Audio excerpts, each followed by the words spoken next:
Hello नमस्कार, कसे आहात सगळे. तर मी आहे पूजा. आज मी निघाले होते माझ्या माहेरी. मला सोडायला हे आले होते, मला आणि वेदश्रीला. त्यांनी आम्हाला ट्रेनमध्ये वगैरे बसवून दिला आणि पुढे आम्ही निघालो. पण ह्यावेळेला मी एकटे नव्हते गेले, माझी आत्याही माझ्यासोबत होती. यावेळेला आम्ही तिला पिक केलं आणि तिलाही यायचं होतं घरी. तिलाही घेतलं आणि आम्ही पुढे निघालो.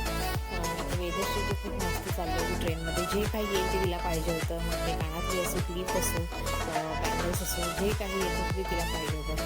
प्रवास करून घरी आलो, थोडं जेवलं वगैरे आणि निवांत आम्ही अशा गप्पा मारत बसलो होतो. मामाच्या घरी आले आणि वेदश्री पाण्यात झोपणार नाही असं कधी होणारच नाही.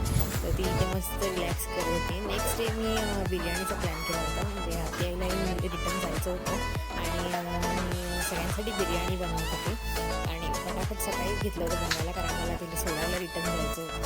बिर्याणीचं ते प्रिपरेशनमध्ये चालू होतं. भात उकडवून घेतला होता मी, भात बॉईल करून घेतला होता आणि आता इथे चिकन करण्यासाठी मी टोमॅटो वगैरे सगळं कट करत होते. चिकनची ग्रेव्ही इथे तयार झाली होती आणि मी इथे थर लावायचं काम करते. मला अशी बिर्याणीच बनवायला आवडते, थरवाली. मस्त अशी बिर्याणी रेडी झाली होती आमची आणि आम्ही ती खाल्ली आणि मग मी पुन्हा रिटर्न आत्याला सोडायला घरी निघाले होते तिच्या घरी.